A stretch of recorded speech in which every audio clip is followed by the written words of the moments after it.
Assalamualaikum warahmatullahi wabarakatuh. Selamat siang, selamat datang para hadirin teman-teman semuanya. Selamat hadir kembali di Talk Show Festival Like 2 hari ini. Dan kita sekarang lagi ada di shelter kolaborasi atau small classroom.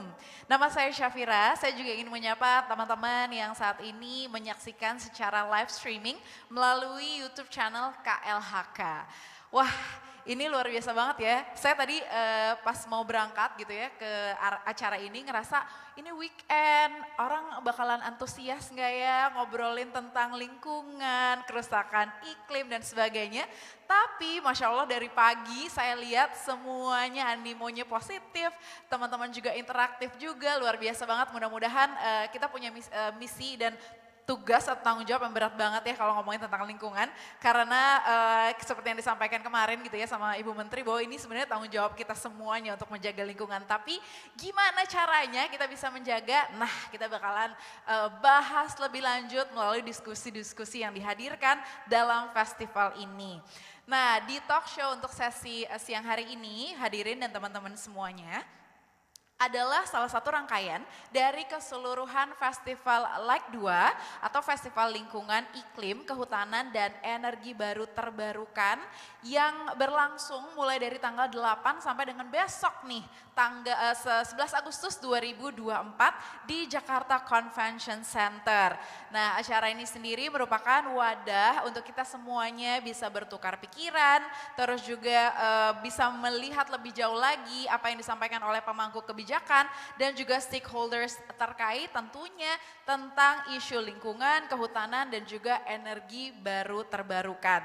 Jadi effort teman-teman semua yang hadir di sini penting banget, ini perlu banget untuk diapresiasi. Saya mau dengar dong tepuk tangannya.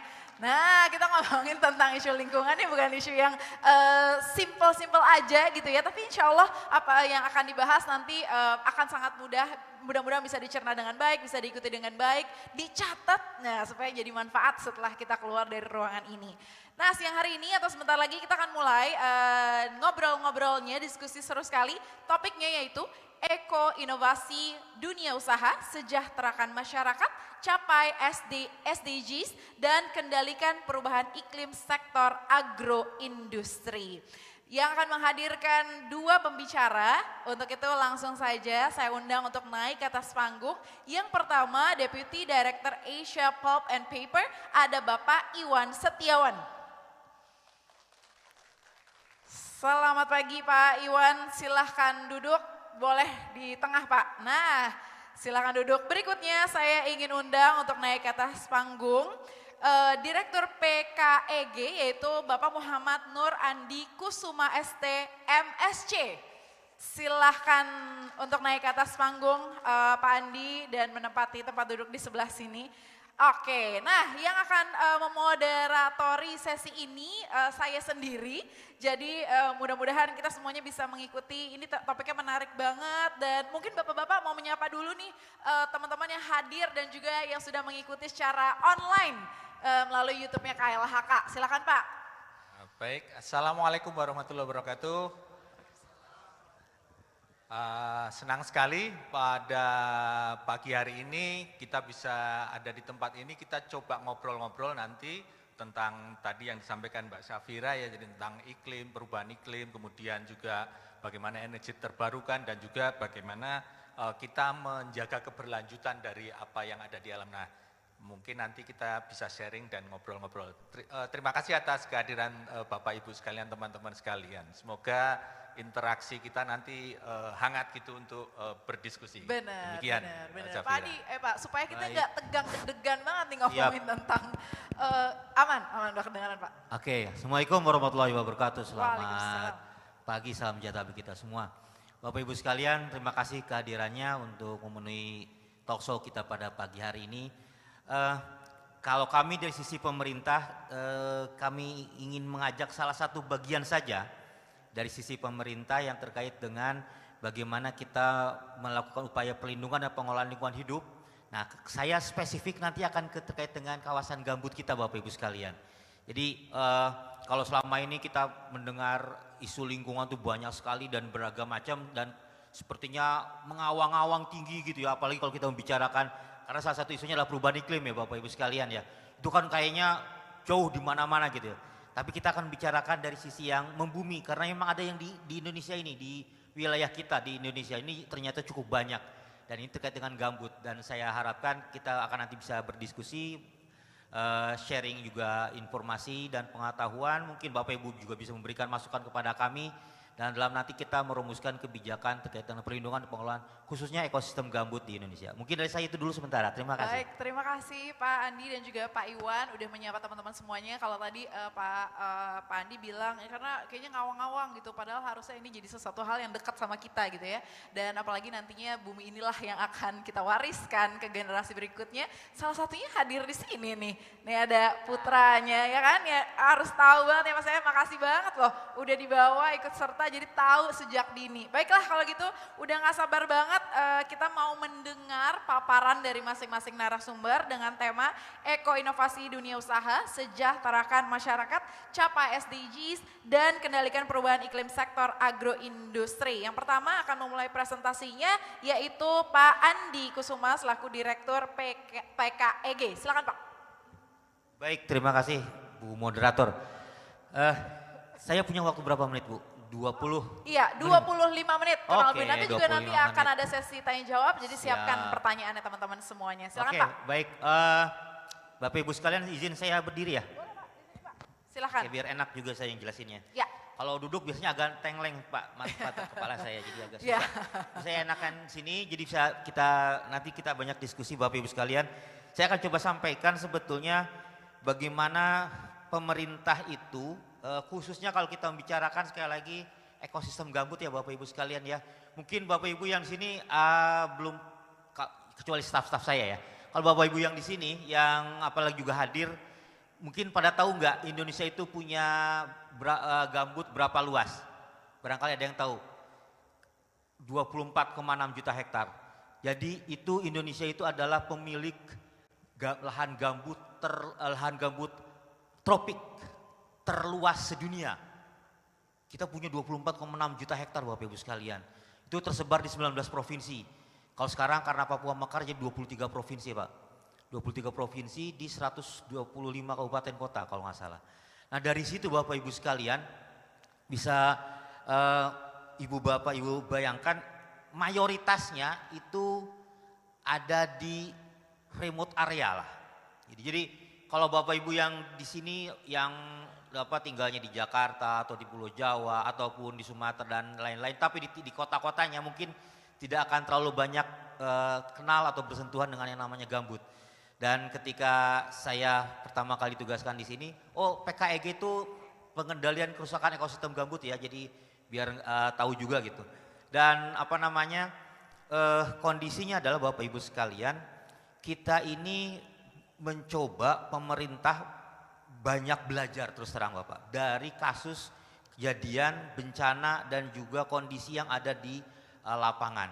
Ini salah satu bentuk kebijakan pemerintah dari sisi dari sisi agroindustri, dari sisi eko-inovasi ketika kita membicarakan masalah gambut.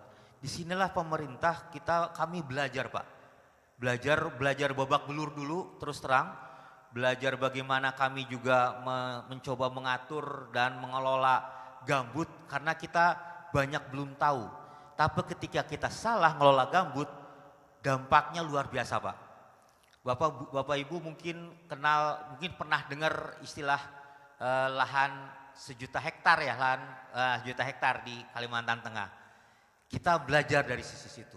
Bapak Ibu mungkin tahun 2015-an lah akhir 2015-2016 Indonesia mengalami kebakaran yang luar biasa. Kebakaran hutan dan lahan yang luar biasa dan di awal di tahun itu sekitar 2,6 juta hektar lahan hutan dan lahan kita itu terbakar. Kurang lebih hampir 900.000 hektarnya, hampir 1 juta hektarnya itu digambut. Dan efeknya apa Bapak Ibu sekalian? Efeknya adalah kita menjadi pengekspor. Kalau ngekspor produk yang unggulan mungkin nggak masalah ya Pak ya. Tapi kita mengekspor asap.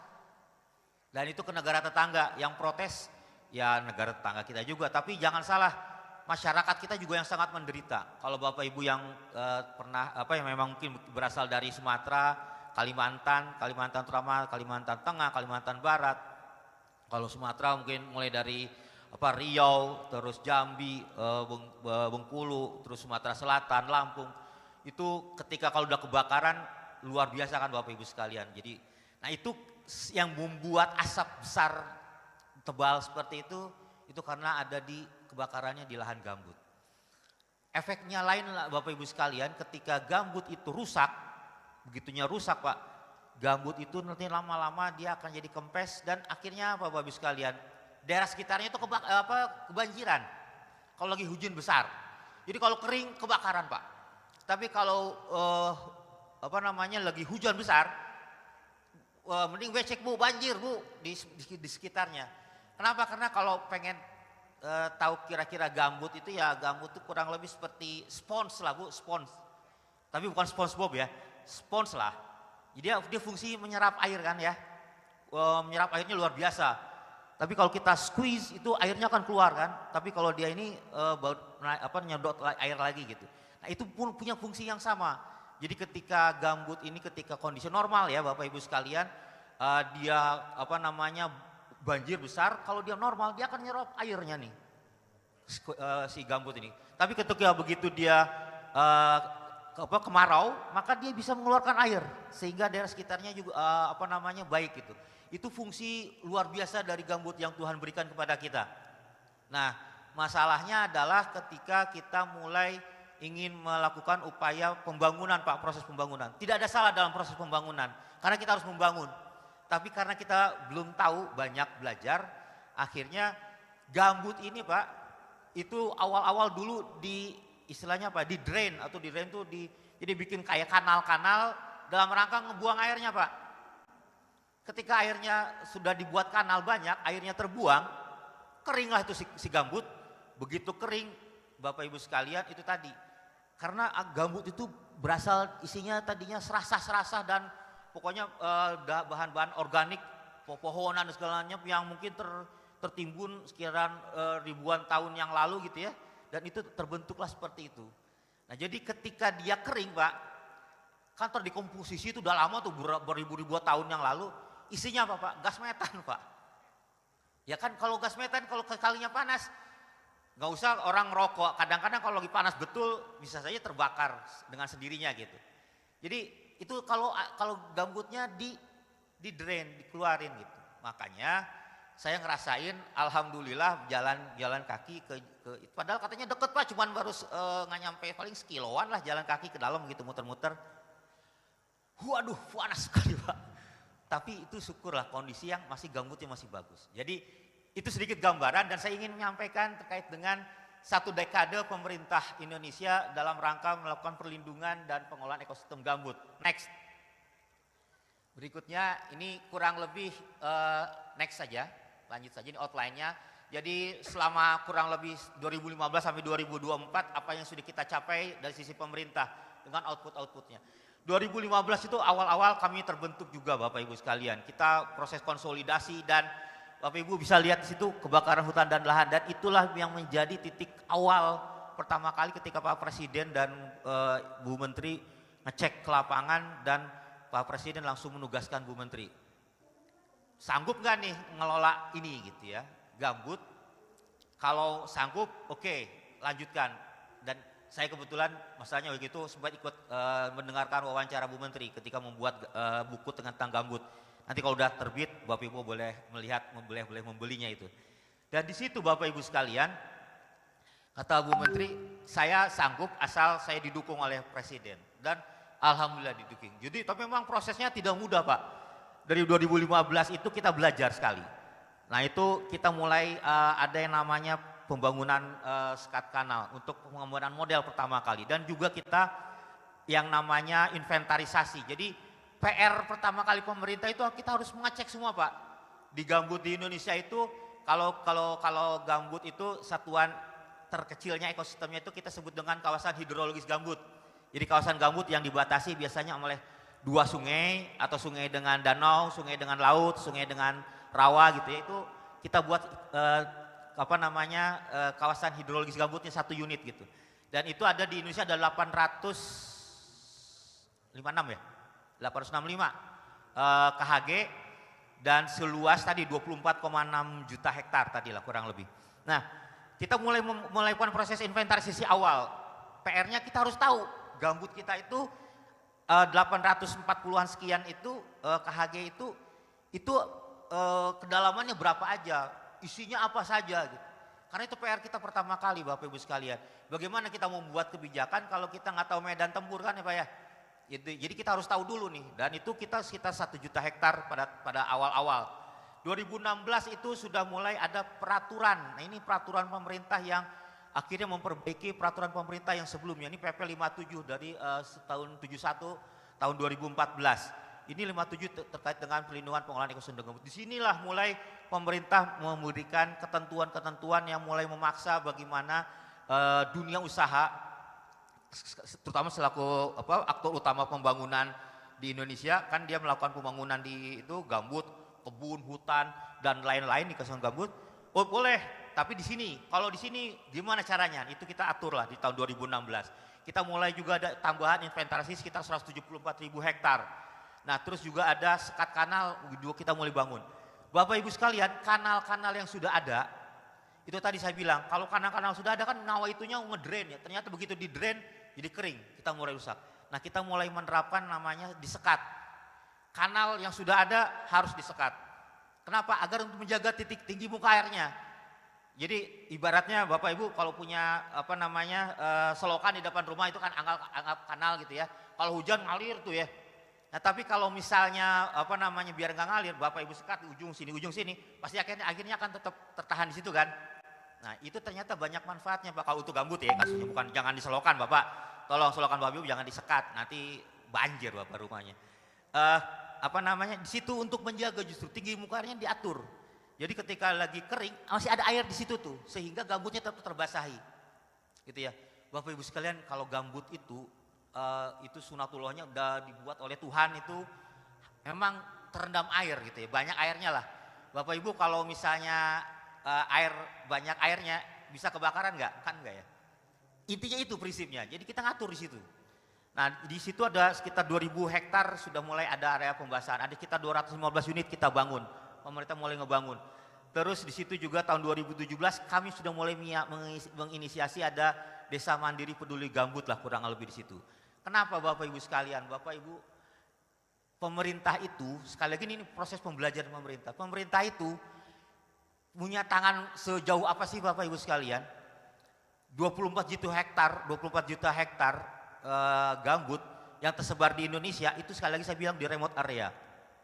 Pemerintah nggak mungkin ngecek, kontrol terus ke situ kan. Pemerintah harus menggunakan tangan yang lain. Gimana caranya? Masyarakat. Tapi Pak, pemerintah juga tidak bisa meminta masyarakat, nugasin masyarakat, nggak mungkin Pak. Masyarakat, filosofinya adalah masyarakat yang tinggal di daerah-daerah KHG, daerah ekosistem gambut, lahan gambut, mereka harus mendapatkan benefit paling optimal dari gambut. Ya, tapi tentu dengan cara yang baik, cara yang berkelanjutan. Maka kami sudah mulai mengintroduksi lah di sini desa-desa yang kita sedikit dengan Desa Mandiri Peduli Gambut. Desa ini kenapa ada di situ proses itu? Karena kita mulai mengintroduksi yang namanya pelatihan, pemberdayaan masyarakat. Jadi bagaimana masyarakat memanfaatkan lahan gambut yang benar, bagaimana memanfaatkan kanal. Bapak Ibu sekalian, ternyata terbukti kanal-kanal yang kita sekat dibantu oleh masyarakat ngebangun, masyarakat dapat untung. Kenapa? Karena di sekat-sekat kanal-kanal yang tersekat itu kan airnya selalu ada. Mereka bisa beternak ikan lele, ikan apapun lah ya gitu yang sesuai dengan di situ. Jadi fishery-nya jalan. Terus dan lain-lain sejalan. Nah, ini yang kita dorong itu. Ketika kita berharap masyarakat mendapatkan kesejahteraan ketika dia memanfaatkan lahan gambut dengan benar, maka kita bisa berharap bantuan mereka untuk tolong jagain. Kenapa? Karena lahan wilayahnya mereka kan untuk penghasilan mereka gitu ya. Itu ya, jadi desa itu. Nah ini kita sudah mulai tahun 2017 sudah mulai berjalan, inventarisasi terus bergerak, sekat kanal itu juga kita bangun. Di tahun 2018, nah kami sudah mulai ada sistem informasi. mengenai tinggi muka air gambut. Kenapa sekali lagi kita mengukur bagaimana caranya kalau apa namanya Bapak Ibu sekalian, kalau mengukur kesehatan tubuh Bapak Ibu sekalian gimana caranya? Salah satu indikatornya pakai termometer kan ya, mengukur tubuh kita. Kalau temperaturnya 36-37 derajat Celcius, bener deh tuh kan gitu ya. Terus kalau misalnya sampai 38, apalagi 40, ya itu dia panas. Dan hati-hati takut sampai lewat kan ya, jangan sampai lewat. Kalau dari 40 lewat nanti ada. Nah, kita juga sama. Gimana caranya? Kita pakai indikator yang agak simpel, Pak.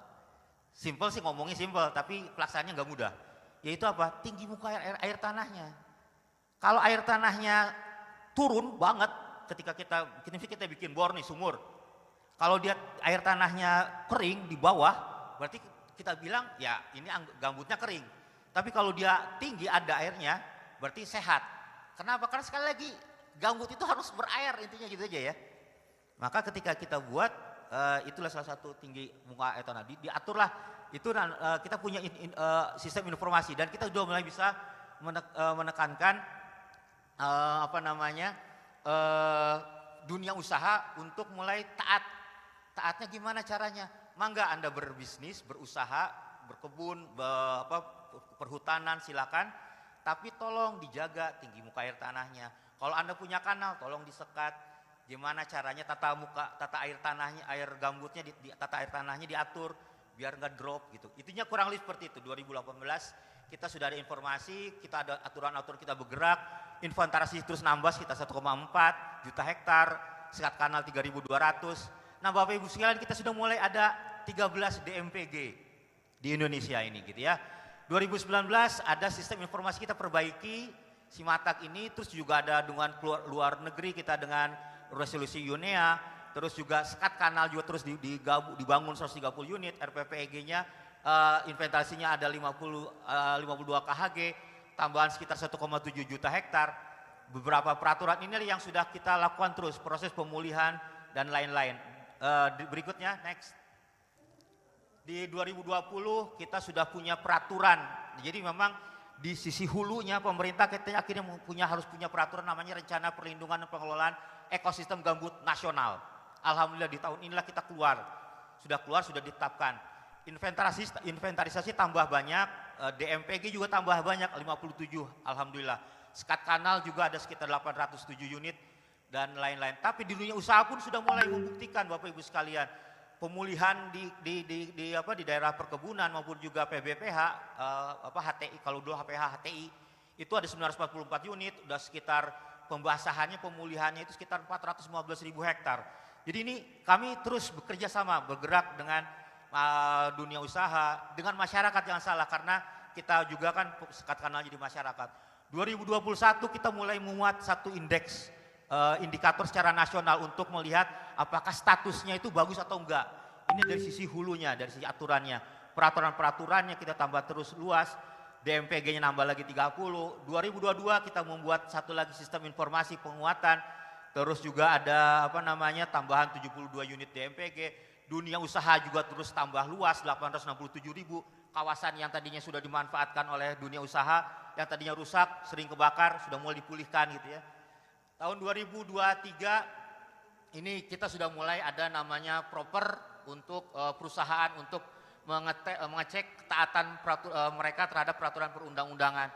Di tahun 2024 alhamdulillah sudah semakin luas dan kita tambahan DMPG-nya, RPPG-nya tidak hanya nasional Bapak Ibu sekalian, provinsi, kabupaten, kota yang punya gambut harus bikin RPPEG juga. Tadi rencana itunya. Next. Terus, nah ini kurang lebih secara umum seperti ini Bapak Ibu sekalian bisa lihat kita bisa 4.097.000 hektar yang dipulihkan, 17 juta hektar itu kita inventarisasi, 382 dari 865 unit KHG kita inventarisasi dan ada kita punya alat yang dipakai untuk mengukur tinggi muka air tanah, data logger gitu ya. Oke, next. Nah ini Bapak Ibu sekalian, alhamdulillah dari 865, 382 sudah, dengan 17 juta yang sudah kami inventarisasi. Ini PR pemerintah. Sekali lagi kami harus tahu medan tempur kita itu apa sih, seperti apa gitu ya. Next. Berikutnya ini sudah ditetapkan fungsi-fungsinya karena dalam gambut itu kalau sudah ditetapkan petanya kita harus tahu fungsinya untuk lindung, fungsi untuk budidaya. Yang budidaya lah bolehlah buat dunia usaha, yang lindung tolong jangan, gitu kan kurang lebih gitu ya. Next. Berikutnya. Nah ini Bapak Ibu sekalian RPPEG sekali lagi nasional sudah, tapi alhamdulillah secara di tingkat provinsi ini yang sudah ditetapkan. Jadi sudah bertahap ada 1, 2, 3, 4, 5, 6 provinsi, kabupaten ada 7, 1, 2, 4, ada 3 sudah ditetapkan. Nah sekarang masih ada proses 42 sedang menyusun, 11 rekomendasi teknis, 9 daerah sudah, total tadi 9 ini sudah menetapkan RPPEG-nya. Next. Nah ini Bapak Ibu sekalian, Bapak Ibu, jadi yang saya sampaikan, data kami itu ada sekitar 520 desa. 5.000 ya? 5.000 desa, maaf, 5.000 desa yang ada yang memiliki KHG atau kawasan ekosistem gambut. Penduduknya Bapak Ibu sekalian ternyata 41 juta ribu, lumayan besar. Jadi kami baru bisa sekitar 300 desa saja Pak. Jadi memang PR kami masih banyak. Kenapa? Karena kami ingin masyarakat itu mendapatkan manfaat besar, tapi di pihak lain dengan dia mendapat manfaat dari gambut, di pihak lain kita berharap, pemerintah berharap mereka bisa jadi perpanjangan tangan kami Pak. Di pusat itu jauh pisan Pak, ke situ jauh-jauh banget lah ya. Kalau mau ke sini kita perlu dukungan masyarakat itu. Next. Nah ini totalnya sebarannya di beberapa provinsi dari tahun 2020 sampai 2024 kita sudah kami bangun gitu ya. Sebarannya seperti ini. Berikutnya. Next. Nah ini Bapak Ibu sekalian, jadi kalau yang namanya gambut ini kita kenal namanya 3R. Tapi bukan reuse, reduce, recycle ya. Itu mau buat sampah. Nah kalau yang ini itu ada namanya rewetting, itu pembasahan, revegetasi, dan revitalisasi livelihood atau penduduk. Nah jadi sekat kanal yang kita lakukan itu pembasahan Pak. Bagaimana yang sudah kering, rusak, kita basahi kembali, kita buat sekat kanal. Atau ada berikutnya tentu yang sudah rusak, kebakar, udah nggak ada tanaman lagi, kita bantu, kita buat ditanam lagi dengan tanaman yang khas gambut. Yang 3 itu tadi dengan revitalisasi masyarakat. Bapak Ibu sekalian ini yang sudah kita coba bangun buat bersama-sama dengan masyarakat. Jadi masyarakat mendapatkan menghasilkan produk-produk sesuai dengan kebutuhan dan kemampuan mereka. Saya juga baru tahu ketika awal-awal jadi direktur di sini Pak, dikasih oleh-oleh dari salah satu DMPG di Sumatera Utara sabun Pak, sabun cuci piring. Ternyata bisa juga diproduksi dari sana gitu ya. Jadi luar biasa, dari macam-macamnya gitu. Next. Belum peternakan dan lain-lain. Berikutnya, nah ini Bapak Ibu sekalian, ini kondisi yang ada di gambut kita. Dari sekian kondisinya ada yang bagus, ada yang tambah baik, tapi ternyata ada yang masih turun. Itu yang warna-warna merah. Ini kondisinya tambah turun selama 2018-2023. Next. Nah ini Bapak Ibu sekalian, alhamdulillahnya itu yang terpulihkan tambah baik gambutnya itu 3 juta hektar. Tapi kami masih ada PR 2,5 juta hektar Pak. Jadi 2,5 juta hektar itu 1,7-nya ada di lahan konsesi punyanya masyarakat, pemerintah, dunia usaha. Ada sekitar 700.000 hektarnya ada di masyarakat. Next.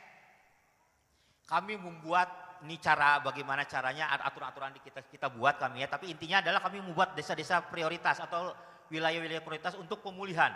Next. Ini lokasinya Bapak Ibu sekalian. Inilah lokasi-lokasi yang warna merah itu prioritas untuk dipulihkan. Sampai dengan yang warna hijau itu prioritas 4. Ini 1, 2, 3, 4. Kami buat untuk membuat skala prioritas. Mana dulu harus diselesaikan, mana dulu harus dipulihkan gitu ya. Berikutnya, ini luasannya, grafiknya mungkin lanjut saja. Terus, nah Bapak Ibu sekalian, ternyata kalau kita semua melakukan perbaikan tata kelola gambut, terutama dengan kita menjaga tinggi muka air tanah, itu efeknya kita bisa mencegah bisa melakukan upaya penurunan emisi gas rumah kaca. Bapak Ibu sekalian, kalau gambut itu normal, sehat, maka dia penyimpan karbon terbesar. Dari kalau hutan-hutan dibandingkan dengan hutan non gambut ya, hutan mineral gitu yang lahannya mineral, yang hutan biasa, dia itu luar biasa Pak. Tapi sekalinya dia kebakar, alhamdulillah Pak, mengemisi gas rumah kaca juga besar karena gas metannya terekspos semua, besar sekali Pak. Jadi intinya sekali lagi kalau kami bisa menjaga, memastikan wilayah-wilayah di Indonesia tinggi muka air tanah gambutnya itu tetap terjaga lah. Kami aturannya sekarang kita sebut 40 cm di bawah Pak. Jadi 40 cm itu masih normal, masih sehat lah boleh. Tapi kalau udah mulai 60 cm, apalagi 80 cm di bawah, apalagi 1 meter, itu udah potensi terjadi kebakaran dan kalau udah kering sekali lagi emisi gas rumah kaca besar. Dari sinilah kita, nih Bapak Ibu sekalian di beberapa perusahaan, kami menyiapkan data logger ini untuk menyampaikan ke kita. Next, ini udah mau selesai. Dari sini kita bisa reduksinya itu 200 totalnya. Kalau kita bisa melakukan upaya yang selama ini sudah kita lakukan, itu kita bisa menurunkan sekitar 266 juta ton CO2 ekivalen.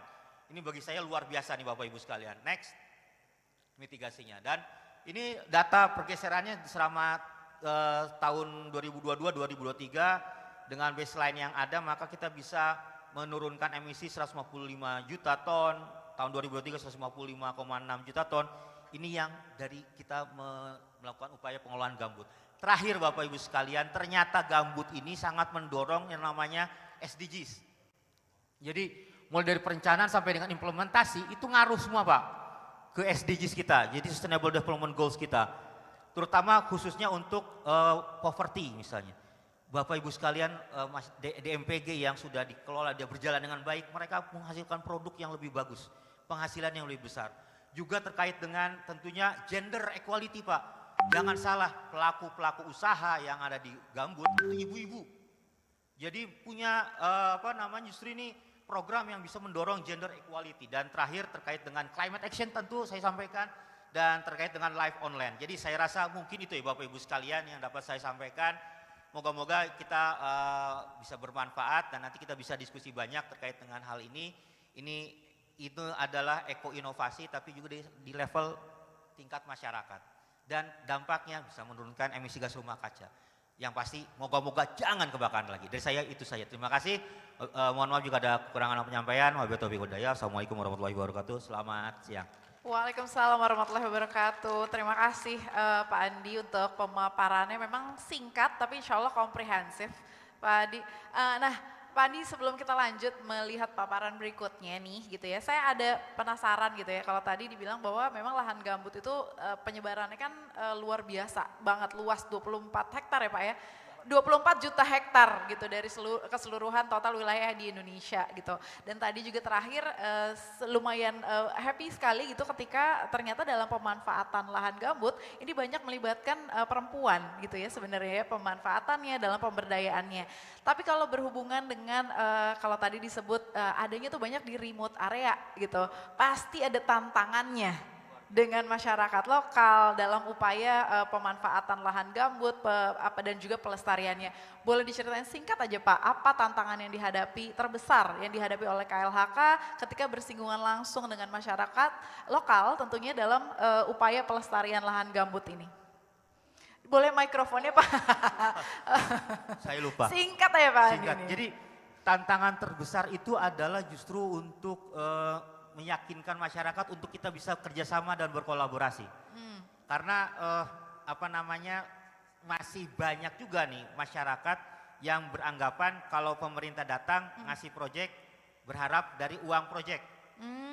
Padahal enggak ke situ. Tapi untuk mengedukasi, meningkatkan awareness-nya gitu ya, kesadarannya itu memang tidak mudah. Okay. Maka kami juga dalam pelaksanaannya harus melibatkan banyak sektor. Termasuk juga dengan perguruan tinggi. Dan jangan salah, kami juga merekrut tenaga lokal itu untuk menjadi fasilitator masyarakat. Okay. Dan itu yang melakukan pendampingan terus-menerus per harinya gitu. Dan ini banyak ternyata lulusan-lulusan yang S1-nya juga jadi fasilitator kami gitu ya. Kenapa? Karena merubah mindset dan juga akhirnya mendorong itu masyarakat itu mau untuk mencari gitu ya. Karena setiap desa itu punya permasalahan sendiri, punya kebutuhan sendiri. Iya. Maka setiap DMPG itu unik Bu. Okay. Nah itu challenge-nya memang di situ. Oke. Saya tidak bilang bahwa semua DMPG kami berhasil. Ada juga yang enggak, belum berhasil gitu ya. Ya itu tadi Bu, karena anggapannya, wah kami kan paling pemerintah tuh bisa bikin 3 tahun lah gitu ya. Tapi pasca itu kan kita harapkan masyarakat sudah mandiri, makanya sebut desa mandiri gitu ya. Oke. Bukan desa charity gitu Iya, ya. benar-benar. Tapi mandiri gitu. Oke. Nah tapi itu tadi, begitu 3 tahun kami sudah program kami pemerintah sudah selesai. Nah ini ada juga yang, oh ya sudah selesai dari nggak ada lagi dari uang pemerintah ya selesai bye-bye gitu. Oke, Nah itu betul. yang tidak mudah di situ. Baik, baik. Memang tantangannya ada, tapi insya Allah Ada. tantangan itu akan ada solusinya. Insya Allah ada. Makanya kenapa ruangan ini disebut shelter kolaborasi, karena memang ini bukti pemerintah tuh nggak bisa kerja sendiri gitu ya. Indonesia terlalu luas, terlalu unik, masyarakatnya beragam dengan isu atau permasalahan dan kebutuhannya yang berbeda-beda. Mungkin ini juga kita bisa mendengar gitu ya dari Asia Pulp and Paper, di mana ini Pak Iwan Setiawan akan memberikan paparan gimana sih bentuk kolaborasinya terkait dengan isu ini. Silakan Pak. Oke, baik, terima kasih, izin berdiri ya Mbak ya. Silakan. Oke, siap. Pak Iwan. Baik, terima kasih. Saya dari APP, benar bahwa kami selaku perusahaan itu adalah bagian dari yang selama ini mungkin dari pemerintah ya. Kami yang di lapangan, kami yang mengelola lahan di sana, menggerakkan ekonomi di lapangan, tetapi tentu kami harus mengikuti guidance, aturan-aturan yang telah disusun dari pemerintah. Nah, tentu kegiatan-kegiatan kita harus mendukung apa yang memang sudah direncanakan dari pemerintah. Nah, untuk itu kali ini kami akan menyampaikan apa-apa yang mungkin sudah kami lakukan di lapangan. Nanti tidak hanya di Gambut saja, karena kebetulan memang operation kita juga ada bermacam-macam, tidak hanya di Gambut, sehingga tetapi semua di Gambut juga kita ada, sehingga kita memang semua mengacu dari apa yang diatur oleh pemerintah. Baik, saya mulai saja paparan saya, outline-nya next saja. Nah ini mungkin perkenalan dulu Asia Pulp and Paper atau APP Group ya kami. Ini sebuah industri yang terintegrasi, mulai dari hutan tanaman hingga nanti produknya berupa kertas dan tisu, kemudian juga pulp, juga bubur kertas dan segala turunannya dari produk kertas tersebut ya. Jadi kita kapasitas produksi pulpnya ada 15 juta ton, kemudian kantor cabang kita ada di 26 negara dan produk kita sudah dipasarkan ke 150 negara. Jadi kita bisa berbangga bahwa produk Indonesia kita sudah bisa menjangkau hampir di seluruh dunia dan ini ada di 5 benua ya. Tentu sebagai perusahaan untuk secara global kita mengikuti seluruh aturan-aturan baik dari pemerintah maupun konsensus-konsensus yang ada di dunia internasional. Next. Nah kalau kita lihat sebaran industri kita, kalau kita lihat sebelah kiri bahwa untuk industri pulp kita ada di Sumatera, ada di Riau, Jambi, kemudian Sumatera Selatan. Nah kemudian kalau untuk pabrik kertasnya rata-rata ada di Jawa, jadi mulai dari Serang kemudian sampai Mojokerto kita banyak pabrik-pabrik pengolahan kita untuk sampai produk jadi. Nah tetapi kita juga didukung oleh supplier HTI, jadi bahan baku untuk industri kertas ini kan dari hutan tanaman ya, jadi hutan tanaman itu kita mempunyai pemasok-pemasok yang ke pabrik kita itu ada 39 HTI atau PBPH sekarang menyebutnya ya, jadi hutan tanaman industri, itu ada di 5 provinsi, di Riau, Jambi, Sumsel, Kalbar, dan Kaltim, jadi pemasoknya cukup ini ya luas ya. Nah, kemudian tadi bahwa pemasarannya kita ada di kantor cabang kita 26 negara dan pemasaran sudah lebih dari 150 negara. Next. Nah, ini produk kita. Mungkin teman-teman banyak melihat di pasaran apa sih produk-produknya APP itu pertama mungkin office atau home printing ya, fotokopi paper gitu, Sidu, merek Sidu, Sinar Dunia dulunya. Sidu, kemudian ada Paperline, ada banyak jenisnya, kemudian juga jenis-jenis kertas yang lain, kemudian packaging ya, packaging itu sekarang sudah mulai lebih ini lagi ramah lingkungan. Jadi karena tuntutan zaman, dulu orang packaging pakai plastik, ya pakai styrofoam. Sekarang sudah banyak kita gantikan dengan kertas. Nah, ini produk-produk yang ke depan nanti akan menjadi inovasi kami ya untuk bisa menghasilkan produk-produk yang lebih ramah lingkungan. Karena ini semua biodegradable. Jadi bisa kita bisa di ini ya daur ulang dan juga akan larut di dalam bumi, nantinya tidak menyebabkan polusi. Nah, kemudian juga tisu Paseo, kalau Bapak Ibu sekalian pakai Paseo itu merupakan juga salah satu produk kami. Juga masker kemarin karena ada pandemi kami juga memproduksi. Dan ini ke depan kita akan kembangkan lagi produk-produk yang lebih ramah lingkungan yang bersumber dari sumber yang terbarukan. Karena ini hutan tanaman, kemudian itu nanti ditanam, ditebang, diolah, kemudian yang di lokasi kita tanam lagi. Dan itu secara sirkuler berjalan. Next. Nah, ini contohnya yang inovasi yang packaging ya, untuk makanan itu ke depan ini menjadi prospek ya. Jadi sekarang kita lihat di kafe-kafe orang udah nggak pakai cup dari plastik ya, tapi dari kertas. Jadi yang mungkin Bapak-bapak ini bisa ini ternyata itu dari kertas. Jadi sekarang kita sudah mulai ganti ya. Jadi yang plastik itu juga banyak kesadaran dari generasi muda. Sekarang mereka sudah sangat aware terhadap produk-produk yang lebih ramah lingkungan. Nah, ini dan kalau kita lihat grafik penggunaan plastik sebenarnya dari 2000 sampai 2020 itu sangat masif ya. Ini yang nanti tentu harus kita gantikan dengan produk-produk yang lebih ramah lingkungan. Next. Nah, untuk mengelola itu tadi, menghasilkan produk yang tentu ramah lingkungan, kemudian sustainable, maka di dalam internal kami harus mempunyai sistem tata kelola yang baik di dalam perusahaan operasional kami. Jadi untuk pencapaian SDGs seperti tadi Pak Direktur sampaikan bahwa SDGs kita ya harus mengikuti ya, itu konsensus internasional, PBB juga sudah mencanangkan itu, jadi semua orang harus ikut ke arah SDGs. Nah, dari sisi visi misi kita sudah arahkan, kemudian pendekatan organisasinya kita juga punya organisasi yang khusus mengelola lingkungan, sosial, kemudian tata kelolanya seperti apa, dan juga dalam operasional kita harus ada transparansi dan juga sosialisasi gitu. Nah, ini adalah bagaimana kami mencapai tadi produk yang ramah lingkungan, kemudian rendah emisi, tetapi juga semua harus dilakukan dengan tata kelola yang baik. Next. Untuk itu kami banyak mempunyai kebijakan-kebijakan ya. Di sisi lingkungan seperti kita punya kebijakan konservasi hutan, kemudian kita punya kebijakan pengadaan bahan baku serat, kemudian kebijakan lingkungan, dan banyak lagi ya. Di sosial juga begitu, ada kebijakan hak asasi manusia, kemudian jam kerja terhadap karyawan. Jadi sosial tidak hanya di luar tetapi juga di dalam merupakan suatu kebijakan juga yang harus kita atur ya. Tentu ini semua untuk mencapai apa yang memang kita cita-citakan bersama. Dan secara tata kelola kita mempunyai juga kebijakan-kebijakan lain. Next.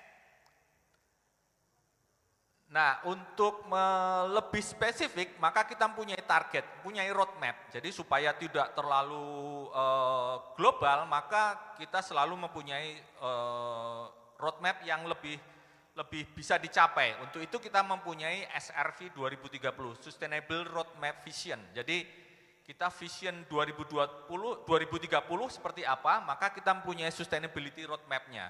Jadi kita mengatur roadmap kita seperti apa sih nanti untuk mencapai di 2030, karena di 2030 ruang lingkup kita nanti harus menghasilkan produk dengan emisi karbon yang lebih rendah, kemudian bahannya harus bersumber dari HTI yang dikelola secara lestari, dan juga itu harus berkontribusi terhadap kesejahteraan masyarakat sekitar. Nah, itu adalah tujuan SRV kita, sehingga yang kita address ada 3 pilar, ada pilar production, ada people, dan kemudian di forest. Di production sendiri tentu kita mengarah pada lower carbon footprint-nya, kemudian juga inovatif baru terhadap bagaimana tadi bahwa produk kita emisinya harus semakin kecil. Nah, ini di sisi production kita harus melakukan itu. Kemudian di sisi people-nya tentu kita selain dengan masyarakat juga di dalam workforce management atau sumber daya manusia, manajemen sumber daya manusianya, dan itu harus kita atur juga. Nah kemudian di sisi hutannya, ini yang tadi banyak disinggung karena kita di bawah Kementerian Kehutanan ya, tentu yang pertama kita tadi seperti disampaikan integrated fire management. Jadi kami mempunyai divisi khusus yang memang kita bentuk untuk benar-benar fokus pada penanganan kebakaran lahan. Jadi kami benar-benar harus fokus pada itu supaya tidak lagi terjadi kebakaran-kebakaran hutan dan lahan yang ada di tempat. Kemudian forest protection. Forest protection kita juga memprotek itu hutan-hutan alam yang memang masih bagus kondisinya, kemudian dengan segala satwa-satwanya kita lakukan pengelolaan itu. Jadi seperti kawasan perlindungan kita ada lebih dari 600.000 hektar yang kita keep ya, kita jaga sebagai hutan alam. Jadi tidak semuanya konsesi kita itu menjadi hutan tanaman. Jadi ada porsi tertentu yang kita simpan, kita jaga. Kalau memang kita identifikasi di awal bahwa hutan tersebut memiliki nilai konservasi tinggi, maka itu kita jaga. Nah itu merupakan salah satu pengelolaan yang integrated dari hutan tanaman tadi, dan juga ada perlindungan hutan alamnya. Dan tentu kemudian fiber sourcing artinya bahan baku seratnya harus dari mana, ini semua harus dari pengelolaan HTI yang dikelola secara bertanggung jawab. Next. Nah ini capaian-capaiannya, saya kira angka-angka mungkin tidak ini, jadi kayak bagaimana kita diproduksi, kita ada reduksi penggunaan air, kemudian reduksi limbah, kemudian juga menggunakan bahan bakar terbarukan, kemudian itu adalah bagaimana kita mengurangi emisi yang ada di pabrik kita. Kemudian juga ada produk inovatifnya, kita bikin Fupack Bio Nature produk, kemudian juga kita menggunakan hampir 48% kita menggunakan bahan baku dari serat daur ulang. Jadi kertas-kertas bekas itu juga merupakan salah satu sumber bahan baku kami yang kami recycle kembali menjadi produk-produk kertas lagi, dan itu kita dalam rangka untuk menjaga sustainability-nya nanti. Dan di konservasi hutan juga kita ada restorasi kubah gambut, kita sudah mengikuti apa yang dari mungkin peraturan di 2014, kemudian 2016, itu semua kita mengacu bagaimana kita merestorasi areal-areal yang memang kita identifikasi sebagai areal kubah gambut.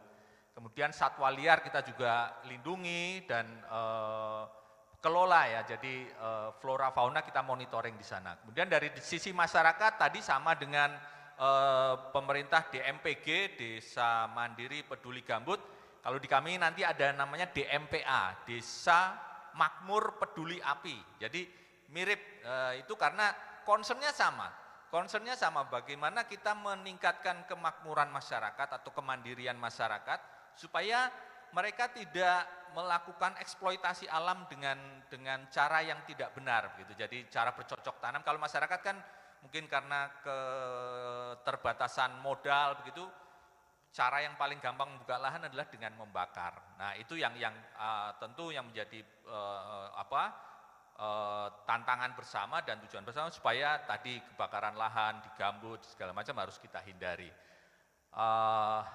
Nextnya lagi kita ini pencapaian dan seperti tadi bahwa apa yang kita lakukan juga relate dengan SDGs. Jadi kegiatan-kegiatan kita kalau kita lihat dengan SDGs yang ada itu bisa kita tracking ya, seperti misalnya pengelolaan fauna itu ada di SDGs 15, kemudian segala macam ya, ini hampir ada semua. Paling di kita yang nggak ada adalah SDGs tentang kelautan, kemudian apalagi itu 10, 11, 14 itu yang tidak ada dari 17 SDGs yang dicanangkan oleh PBB secara global, maka kita hanya ada 3 yang karena tidak ada relate di lapangan.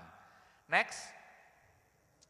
Nah, untuk pengelolaan hutan kita mempunyai yang namanya Integrated Forest Management Plan. Jadi ini bagaimana kita mengintegrasikan perencanaan kita dalam pengelolaan hutan dalam satu tata kelola yang baik. Jadi mulai dari yang pertama adalah protecting natural forest. Jadi kita identifikasi hutan-hutan yang masih bagus, maka kita keep, kita jaga ya di ini. Jadi sejak 2013 kita sudah tidak ada lagi produk kita yang berasal dari hutan alam. 2013 kita stop, semuanya produk kita hanya berasal dari hutan tanaman. Dan kita hanya menanam di areal yang tidak berhutan istilahnya ya.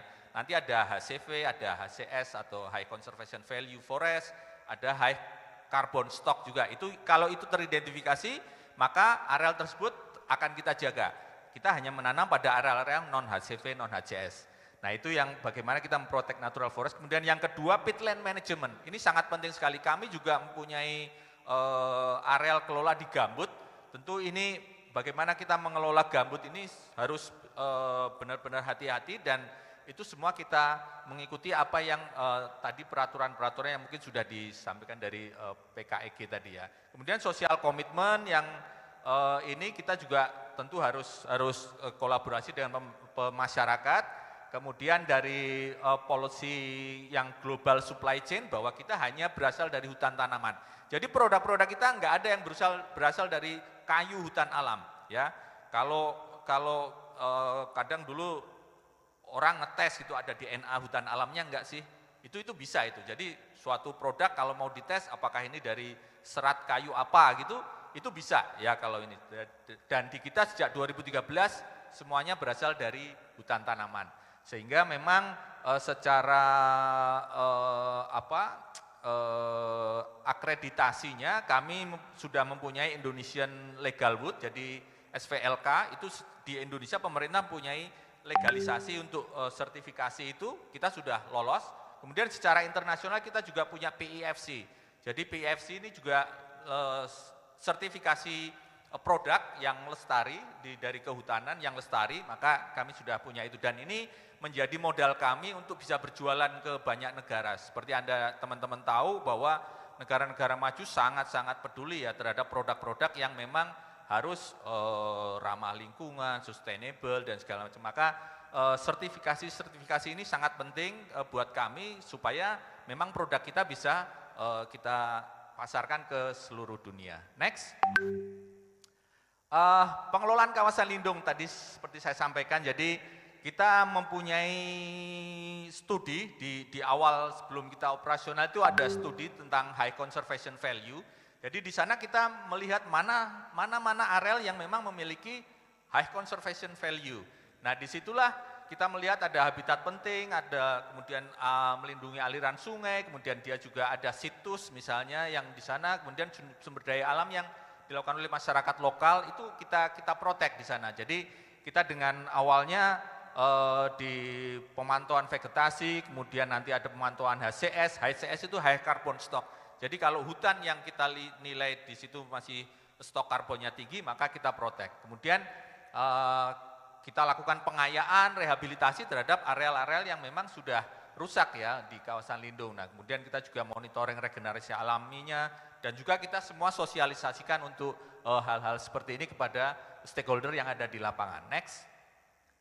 Kemudian untuk kolaborasi perlindungan sumber daya alam, jadi kita tidak bisa bekerja sendirian, dan kebetulan kita juga mempunyai kerjasama yang atas tentunya arahan dari kementerian. Kami mempunyai kerjasama untuk penguatan fungsi konservasi daya alam ini dengan 5 balai konservasi di daerah ya, ada di Riau, Sumatera Selatan, Kaltim, Jambi, dan 1 balai taman nasional di Berbak Sembilang, itu di antara dua provinsi Jambi dan Sumsel. Nah ini kami juga berkolaborasi dengan pemerintah, jadi untuk pengelolaan di lapangannya kita melakukan kolaborasi untuk spesies-spesies kunci, karena balai-balai inilah yang nanti mengelola ada spesies kunci seperti harimau, gajah, orangutan dan segala macam. Next. Nah ini contoh pengelolaan yang satwa harimau. Jadi kita apa sih kegiatannya? Jadi banyak. Kemudian juga kita bekerja sama dengan siapa saja. Ada BKSDA, kemudian ada Yayasan Pelestarian Harimau Sumatera, kemudian juga yang internasional juga ada ZSL, YPHS. Jadi kita berkolaborasi dengan stakeholder-stakeholder yang memang ahli di bidang ini, misalnya harimau. Next. Nah, Kemudian gajah, di areal kita juga ada satwa-satwa yang memang kita lindungi, gajah, ini kita juga bekerja sama dengan pemerintah, kemudian juga FKG itu adalah forum konservasi gajah Indonesia, kemudian jadi kita bekerja sama dengan kegiatan-kegiatan yang bagaimana kita mengedukasi masyarakat bahwa gajah merupakan, kadang kan mereka masuk ke kebun, masuk ke ini, jadi kita bagaimana kita bisa hidup bersama dengan gajah di lokasi yang, karena memang gajah ada di situ sejak awal begitu. Next, ini contoh-contoh kegiatannya, bagaimana kita pemasangan GPS Scholar, jadi kita pun tahu pasang itu GPS, gajah selalu berkelompok, jadi dia ada di mana kita bisa pasang ke salah satu katakanlah komandannya gajah gitu, kita bisa pantau, hari ini dia di mana, bergerak kemana, itu kita punya datanya, sehingga misalnya nanti menjelang mendekati kebun masyarakat bisa kita giring untuk masuk kembali ke dalam hutan dan segala macam itu penting sekali untuk itu. Next, kemudian, nah ini juga kita juga bekerja sama dengan universitas-universitas untuk kajian-kajian yang untuk habitat gajah ini. Next. Kemudian orangutan di Kalimantan Timur kita juga bekerja sama dengan pemerintah dan juga lembaga-lembaga pemerhati ya untuk itu, sehingga kita juga mengelola untuk orangutan. Next. Kemudian integrated fire management ini tadi sangat penting, kami punya program integrated fire management, tentu kegiatannya mulai dari prevention, jadi pencegahan kebakaran di dalam dan luar konsesi, kemudian preparation, early detection, dan rapid response. Jadi early detection menjadi sangat penting. Ketika api ada dan masih kecil, itu sangat-sangat penting untuk diketahui, kemudian segera kita rapid response. Jadi sebelum api membesar, kita harus sudah bisa kendalikan. Nah itu bagaimana kita mengelola ini supaya kebakaran tidak lebih besar lagi. Next. Kemudian ini secara angka bahwa kita mempunyai 2.600 RPK, regu pemadam kebakaran, 2.697, kemudian peralatan-peralatannya ada drone, ada fire truck, ada airboat, ada helikopter, kita mempunyai 16 helikopter, kemudian ada speedboat dan segala macam. Jadi ini adalah bagaimana kita berinvestasi untuk bisa menjaga tidak adanya kebakaran lahan dan hutan lagi. Next. Ini sistemnya, jadi contoh-contoh peralatannya, kemudian segala macam. Jadi itu bagaimana kita menginvestasikan itu untuk pencegahan kebakaran. Next. Berikutnya adalah ini yang tadi sempat saya singgung, adalah program Desa Makmur Peduli Api. Jadi kita juga ingin memakmurkan masyarakat situ supaya nanti mereka peduli terhadap kondisi lahan supaya tidak ada kebakaran-bakaran. Jadi kriterianya itu berada di sekitar konsesi 3 kilo, kemudian dia memiliki interaksi dengan sumber daya hutan dalam konsesi, kemudian juga pernah terbakar. Jadi kalau areal desa pernah terbakar itu menjadi salah satu tujuan kami untuk menggulirkan program ini. Next. Kegiatannya cukup banyak, ini yang mulai dari peningkatan kelolaan hutan dan penghidupan, kemudian pemetaan, jadi transfer teknologi, perlindungan, pencegahan konflik, dan kemudian kita bantu juga sampai ke kemitraan pemasaran produk. Next. Ini kalau kita bicara angka-angka bagaimana dari masyarakat binaan itu kita bantu bagaimana dia peningkatan pendapatannya, kalau di sisi dari misalnya produk pertanian dan perkebunan itu bisa meningkat 30%, kemudian dari kegiatan peternakan 25% sebelum dan sesudah mengikuti program kita. Nah ini kita monitoring terus bagaimana desa ini bisa terus bergulir ya untuk kegiatan produksinya dengan tentu lebih dengan alam begitu, lebih aware dengan alam. Next. Kemudian ini pencapaiannya untuk Proklaim. Jadi kita juga mendukung program pemerintah untuk Proklaim. Jadi kita dari desa-desa yang kita bina itu kita sudah daftarkan 280 desa yang kita daftarkan. Kemudian kita sudah mempunyai 169 desa yang masuk kampung iklim Madya dan Pratama, kemudian 44 desa masuk kampung iklim utama, kemudian 1 desa yang kampung iklim lestari. Jadi ini adalah semacam peringkat gitu, bagaimana desa peduli dengan pengerubahan iklim. Nah ini dilakukan oleh Dirjen PPI, kami juga mendukung untuk kegiatan tersebut. Next. Nah, dalam DMPA kita selalu bangga dengan masyarakat-masyarakat yang memang seperti tadi disampaikan Pak Dir, bahwa salah satu tantangannya adalah bagaimana kemauan masyarakat itu sendiri.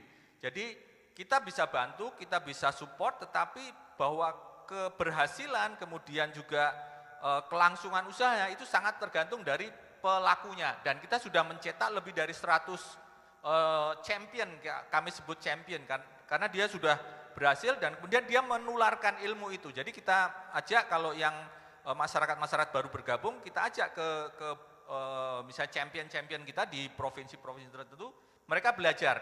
Kalau belajar sesama petani gini kan sudah lebih enak daripada teori, tapi mereka belajar dari kawannya, tetangganya, begitu, sehingga ini kita berharap bisa kita tularkan lebih banyak lagi. Next. Kemudian ini contoh-contoh yang sangat berhasil yang di Jambi, Suvita Erdanisi. Jadi dia sangat, ini dia ketua BUMDes gitu, ketua BUMDes. Jadi anak muda, perempuan, ya, jadi dan luar biasa hasilnya. Jadi dia omsetnya, dia kegiatannya banyak sekali, bisa melakukan kegiatan, bahkan bisa menyumbang ke APBDes itu sangat tinggi. Next, coba mungkin ada tabel yang, udah ini ya. Nah, ini juga di Jambi, dia madu, Febri, jadi ini enggak ada tulisannya. Bahkan dia bisa penghasilan bisa lebih dari 50 juta sebulan, ya dari kelompok ini. Dia mengolah madu, kemudian kita hubungkan dengan market, sehingga dia bisa sampai 1.800 kotak madu. Jadi ini diletakkan di hutan tanaman kita. Jadi kita punya hutan akasia, kotak madu ini, jadi lebahnya akan mengisap dari bunga-bunga pohon-pohon itu ya. Jadi ini yang menjadi produk yang sangat produktif gitu di sekitar HTI kita ini madu. Nah ini juga anak-anak muda. Jadi yang berhasil adalah anak-anak muda yang memang dia sadar, dia kembali ke kampungnya, kemudian dia mengembangkan usaha-usaha yang ada di sana sehingga dia bisa merekrut juga tetangga-tetangganya untuk bisa bekerja sehingga lebih produktif lagi. Itu yang mungkin champion. Kemudian di Kaltim juga ada Pak Saiful, ini juga sudah anggotanya 46 kelompok, 46 orang, dan produksinya juga sudah sangat tinggi untuk ini. Jadi itu mungkin contoh-contoh yang bagaimana suatu produk yang kami buat itu diurutkan dari, kalau kita runut ke belakang adalah bagaimana kita mengelola dari sisi tapak paling kecil, kita kelola dengan lestari, kita kolaborasi dengan berbagai pihak, yang akhirnya kita memiliki suatu siklus HTI yang bisa kita tanam, kemudian kita pelihara, kita panen, atau kita tebang, kita kirim ke sana, dan setelah panen kita tanam lagi. Jadi kita sudah sirkuler, jadi rantai berjalan mulai dari tanam, tebang, itu setiap hari. Jadi itu mudah-mudahan itu bisa juga berimplikasi terhadap bagaimana kita nanti terhadap bagaimana menjaga supaya tidak terjadi perubahan iklim dan emisi yang lebih tinggi nanti. Demikian mungkin yang bisa kami sampaikan. Terima kasih. Terima kasih Pak Iwan, silahkan duduk kembali. Itu dia tadi paparannya dari Asia Pulp and Paper. Kita jadi kenal lebih jauh gitu ya, apa atas upaya atau kontribusi dari APP dalam upaya mewujudkan SDGs tadi yang sudah disampaikan. Baik, sekarang waktunya ini pasti teman-teman banyak banget pertanyaan-pertanyaan yang mau diajukan kepada narasumber saya. Saya berikan kesempatan, ini mungkin kita lihat dulu waktunya ya. 2 penanya dulu deh. Mbak, silakan. Dan satu masnya yang sebelah sini, satu dulu. Mbak silakan, namanya siapa, dari mana Mbak? Iya. Boleh berdiri kali ya, saya nggak kelihatan nih silau dari atas. Silakan. Terima kasih atas waktu dan kesempatannya. Assalamualaikum warahmatullahi wabarakatuh. Waalaikumsalam. Ya. Kalau saya memang asal daerah ya, daerah. Nama saya Bu Hajar Rabiati dari Surian, Kalimantan Tengah, Kuala Pembuang. Pertanyaan saya punya saudara, itu di sawit aksesnya susah untuk masyarakat ya yang kerja di kesawit itu. Biasanya perjalanan kalau misalnya jalanan itu bagus itu sekitar setengah jam, tapi ini bisa setengah hari Pak. Nah, itu akses untuk masyarakat di sana. Saya tanya, kenapa kok susah? Iya susah. Jadi mogok motor itu dia beli lagi, kan ini lagi kredit lagi apa segala macam itu kan untuk masyarakat ya.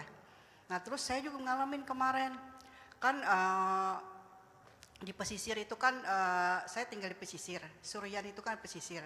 Sekarang ditanamin sama pohon pinus. Pohon pinus itu kan gambut ya, gambutnya pasir di situ. Pasir. Terus kalau misalnya pertanyaan saya kalau misalnya abrasi itu gimana Pak? Kalau misalnya kan perbedaannya kalau misalnya yang pasir sama tanah liat itu apa gitu ya? Karena kan gambut itu ada yang tanah liat, ada yang pasir. Yang daerah saya itu pasir Pak.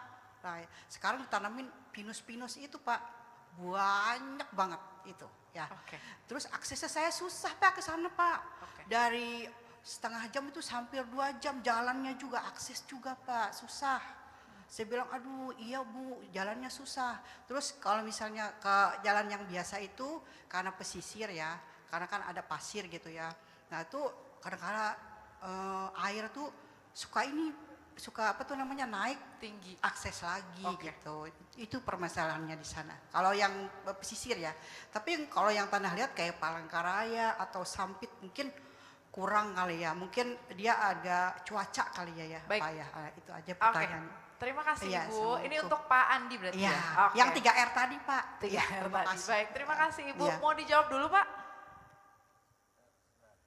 Oke, jadi Ibu ini dari Kalimantan Tengah ya, Bu ya. Jadi sebenarnya kalau tadi ada 2 isunya sebenarnya ya, akses. Yang pertama akses dari saudaranya ya. Oh iya, dan juga dari Ibu sendiri yang ditanami pinus tadi tuh. Silakan Pak. Baik. Ini pertanyaan susah saya jawab, Bu. Karena pertama saya tidak memang tidak ada kewenangan dan kompetensi juga terkait masalah pesisir pantai dan juga terkait dengan perkebunan sawit gitu ya.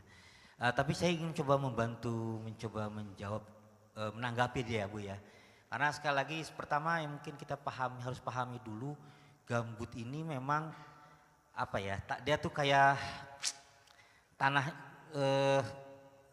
kayak serasah, jadi kayak apa ya Bu, dan itu bukan pasir, bukan tanah liat Bu. Jadi iya justru itu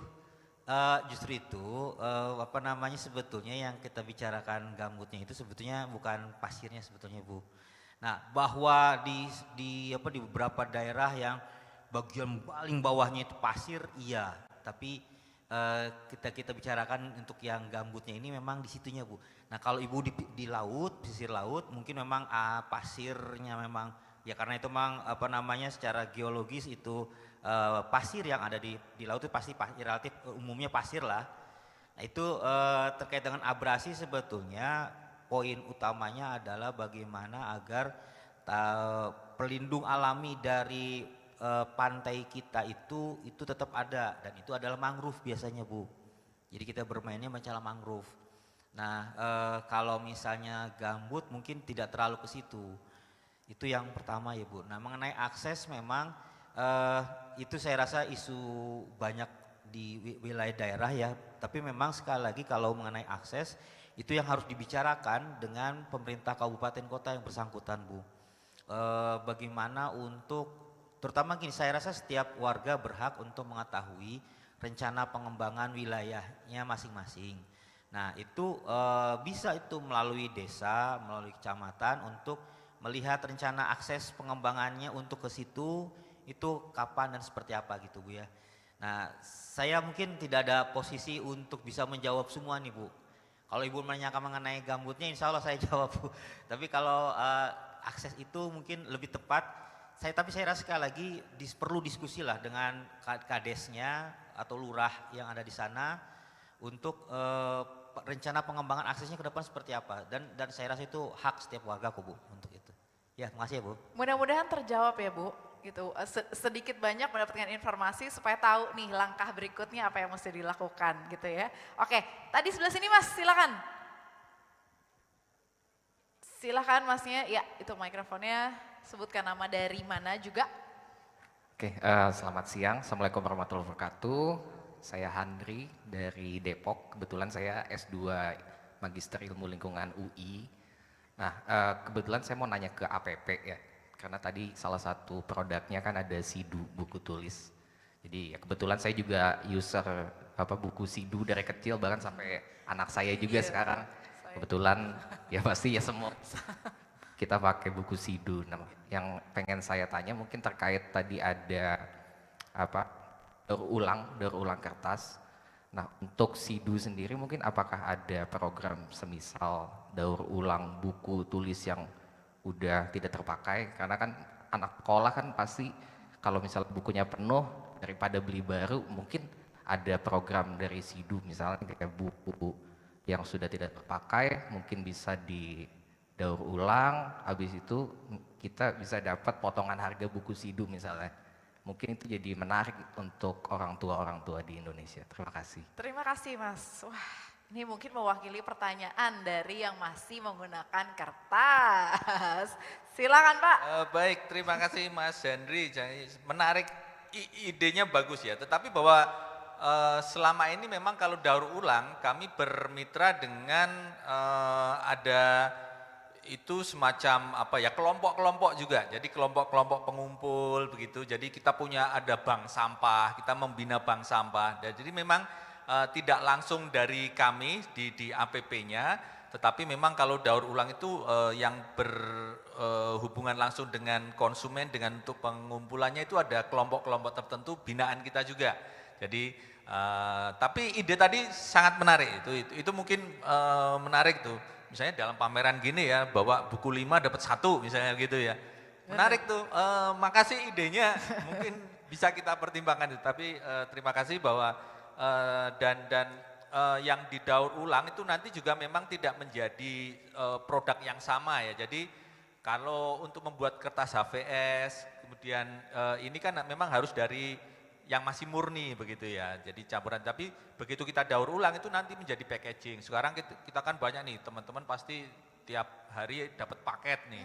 Nah, packaging kertas-kertas itu adalah yang kita gunakan ya, terutama yang daur ulang itu yang supaya masih efisien dan bisa bermanfaat lagi gitu. Oke. Ya, makasih Mas idenya. Makasih keren. Mas. Oke, jadi sebenarnya ini membuka ruang kolaborasi ya Pak ya, gitu sama mahasiswa-mahasiswa, mungkin teman-teman juga yang pasti saya yakin banget bukan yang hanya tinggal di Jakarta, tapi teman-teman yang ada di daerah pasti idenya inovatif sekali gitu, karena yang tadi Pak Andi bilang bahwa setiap wilayah itu punya isu-isu sendiri gitu, dan biasanya mereka punya solusi-solusi yang layak untuk diperhitungkan. Oke, kita kayaknya masih punya kesempatan satu, Mbak, ya, yang ini silakan Mbak, namanya siapa, dari mana Mbak? Ya, perkenalkan Pak Iwan, Pak Andi, Mbak, dan rekan-rekan semua yang ada di sini. Saya Tabita Panggabean, biasa dipanggil Bita, mewakili PT Properindo Envirotech dari Surabaya. Kami basisnya di konsultansi proper. Nah, pertanyaan saya ini ada 2. Yang pertama untuk Pak Andi, dan mungkin juga bisa dilengkapi oleh Pak Iwan juga. Terkait kan tadi kan Pak Andi sempat membicarakan soal desa, desa peduli gambut gitu ya. Kemudian memang salah satu bagian atau manfaat yang diberikan ke masyarakat adalah supaya memakmurkan masyarakat. Pun dari industri, salah satunya APP itu tuh punya program yang serupa.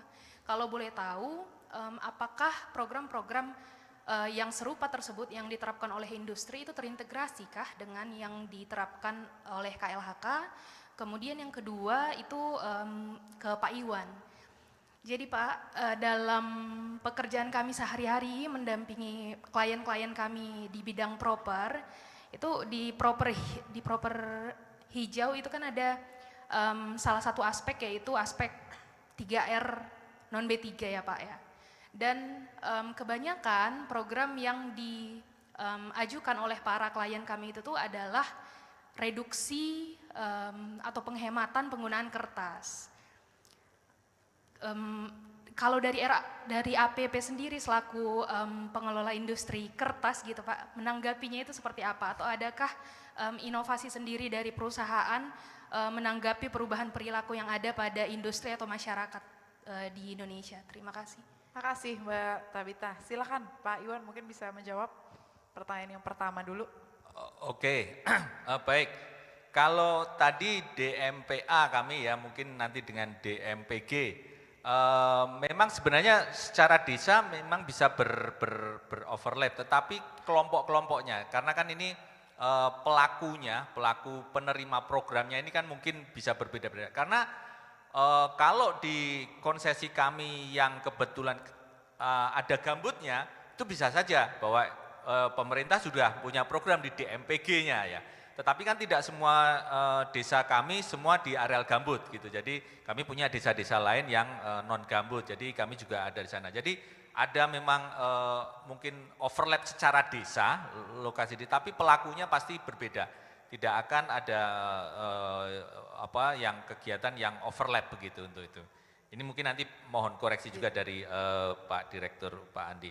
Kemudian dari sisi perilaku masyarakat sekarang, bukan di Indonesia saja, di seluruh dunia semua orang bilang sudah sekarang eranya paperless, ya, paperless. Benar, kalau kita bicara kertas fotokopi, buku tulis mungkin seperti benar, demand-nya turun. Tapi kalau kita lihat tisu misalnya, tisu itu kebutuhannya semakin lama semakin meningkat dan itu tidak tergantikan, ya. Dan itu merupakan barang substitusi yang baik juga ya untuk karena itu juga biodegradable, di tanah tidak menjadi sampah, kemudian bisa terdegradasi. Nah, kemudian juga produk-produk tadi pengganti plastik ya, packaging. Kalau Anda lihat mungkin pop mie masih pakai styrofoam, tapi kalau Anda lihat mie sedap itu sudah pakai kertas, ya. Itu cupnya. Kemudian kalau kopi kita juga udah banyak retailer yang bekerja sama dengan kita, ambil dari kita, dia packaging sendiri, dia sablon sendiri atau seperti itu, tapi itu sudah dari kertas. Jadi cupnya itu sudah dari kertas. Dan itu menurut FAO sampai 2050 kebutuhan kertas kita masih meningkat. Jadi kami sangat-sangat optimis. Ya, jadi ada produk-produk baru lagi, inovasi yang tadi kalau kita lihat produk plastik tuh kalau dibiarkan dia eksponensialnya sangat-sangat luar biasa. Nah, bagaimana kita itu mereduksi produk-produk plastik itu, dan itulah masa depan dari produk yang berasal dari pulp. Ada yang bisa jadi rayon, jadi pakaian. Ya kalau di tetangga kami yang di Riau, dia juga bisa bikin benang dari pulp itu ya, dari serat kayu. Itu jadi pakaian dan itu sudah brand internasional udah pakai itu, Zara, H&M segala macam udah pakai itu. Jadi untuk produk kertas yang berasal dari serat kayu ini masih sangat prospektif buat kami. Termasuk kemarin begitu ada pandemi, ya sudah kita bikin masker, bikin pabrik masker istilahnya gitu. Karena masker kebutuhannya sangat-sangat besar dan itu. Jadi kita masih optimis terhadap ini. Benar bahwa kertas yang tadi misalnya fotokopi segala macam itu akan berkurang. Orang tidak lagi kirim hard copy, semuanya soft copy. Tetapi di sisi lain ada produk-produk yang packaging. Mbak berapa kali sehari terima paket misalnya. Paket gitu kan. Itu packagingnya dari kertas semua. Jadi dan itu berkembang. Oke, Demikian. terima kasih Pak Iwan. Mungkin Pak Andi ini menjawab pertanyaan yang tadi Mbak Tabita pertama, sekaligus me-wrap up nih Pak dari pemerintah. Gimana? Oke. Silakan. Baik, ini pertanyaan yang justru salah satu challenge ke kami Bu, Mbak Tabita. Dan ini sangat valid dan betul harus itu memang justru menjadi salah satu kebijakan kami Bu. Mbak, pertama adalah kalau ditanyakan apakah sudah terintegrasi, kalau mau jujur belum. Tapi itu memang jadi poin penting dan saya sepakat dengan Pak Iwan. Ketika bagi kami sebetulnya salah satu prasyaratnya itu adalah bahwa desa itu ada di dalam kawasan gambut gitu ya. Nah, ketika di dalam kawasan gambut, maka sekarang kebijakan kami adalah kita tidak harus start from the scratch gitu ya, nggak harus mulai dari nol. Jadi kalau misalnya selama ini pemerintah, di desa ini yang ada di kawasan gambut kita fasilitasi pembentukan DMPG gitu. Tapi ke depan ini justru kami, karena gini Mbak, kami itu terbatas kapasitas kemampuan kami, sehingga kami perlu kerjasama dengan dunia usaha. Nah, sekarang salah satu upaya yang kebijakan yang akan kita terapkan adalah memperluas kapasitas pembentukan DMPG ini dengan kerjasama dengan dunia usaha. Dunia usaha ini pasti punya desa-desa binaan, apapun bentuknya. Ada masyarakat peduli api atau di desa mandiri peduli api dan lain-lain. Ada desa proklim dan segala macam. Nah, bagi kami adalah ketika itu ada di kawasan gambut, maka kita justru bisa berintegrasi, bisa berkolaborasi dengan dunia usaha.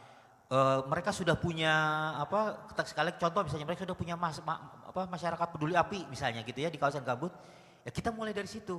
Kita tinggal tambahkan diperkaya dengan intervensi dari DMPG-nya itu. Jadi pengayaan itu sehingga kita bisa sama-sama bareng. Jadi tidak harus mulai dari nol. Maka pertanyaan itu menjadi valid dan itu PR kami sekarang adalah memang untuk ke arah sana, untuk mengintegrasikan dengan desa-desa binaan dari dunia usaha dan segala macam untuk memasukkan tadi bagian-bagian dari intervensi dari kegiatan dari desa mandiri peduli gambut itu seperti apa gitu. Yang penting bagi kami sebetulnya di DMPG itu adalah pada akhirnya itu masyarakat bisa secara mandiri dia sejahtera, tapi konsekuensinya mereka karena ini kan ladangnya mereka gitu ya, gambut itu nantinya kalau mereka sudah sejahtera bisa memanfaatkan gambut yang sebaik-baiknya, insya Allah mereka akan menjaga itu kan gitu ya kurang lebih. Nah itu yang kami dorong ke sana gitu. Jadi dengan dunia usaha kami akan justru memperkuat dan memperbanyak ini dan tidak harus dimulai dari nol sekali lagi. Kalau selama ini justru kami memang mulai dari nol nih.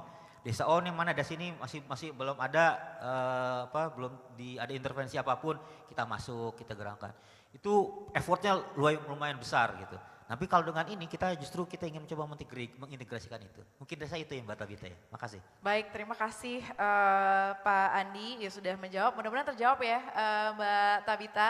Tapi memang waktu kita memang udah habis nih Bapak-bapak semuanya, teman-teman semuanya. Tapi dari apa yang disampaikan tadi baik dari sisi pemerintah dan juga Pak Andi tadi gitu ya dari APP sendiri bahwa sebenarnya lahan gambut yang ada di Indonesia ini memang manfaatnya untuk lingkungan ini tinggi banget gitu. Tapi ada isu penting gitu bahwa kesadaran kita sebagai masyarakat ini memang masih kurang banget, minim banget. Makanya insya Allah ini jadi privilege buat kita yang ada di sini di ruangan ini untuk bisa belajar lebih lagi gitu. Dan apalagi ada teman-teman yang berasal dari daerah gitu ya, mewakili daerahnya masing-masing. Ini bisa disampaikan informasi yang didapatkan dalam kegiatan ini supaya gimana caranya kita bisa memaksimalkan lahan gambut yang ada di daerah-daerah yang tadi disebutin.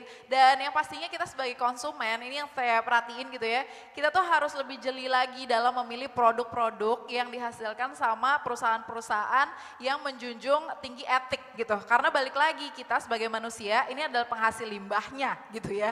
Tapi gimana caranya kita bisa bertanggung jawab terhadap produk-produk yang kita pakai supaya limbah kita bisa dimanfaatkan kembali gitu. Karena memang kita yang bertanggung jawab untuk menjaga lingkungan. Terima kasih sekali lagi Bapak-bapak semuanya, teman-teman peserta semuanya yang hadir di ruangan ini. Nanti ketika keluar ada snacks yang bisa diambil, jangan lupa, jadi insya Allah bisa dipakai buat makan siang. Tapi kalau mau makan bener pilihannya banyak, itu ada area F&B ya, jadi dicek-cek aja gitu ya pilihannya. Tapi inget tolong ya sampahnya dibuang ke tempat yang udah disiapkan. Oke, kita akan lanjutkan lagi sesi berikutnya. Mungkin setelah ini ada break dulu, nanti balik lagi ke ruangan ini dan ruangan-ruangan lainnya. Dan yang pastinya Festival Like 2 ini masih berlangsung sampai dengan besok 11 Agustus 2024. Mohon maaf kalau ada kekurangan, kesalahan. Wassalamualaikum warahmatullahi wabarakatuh.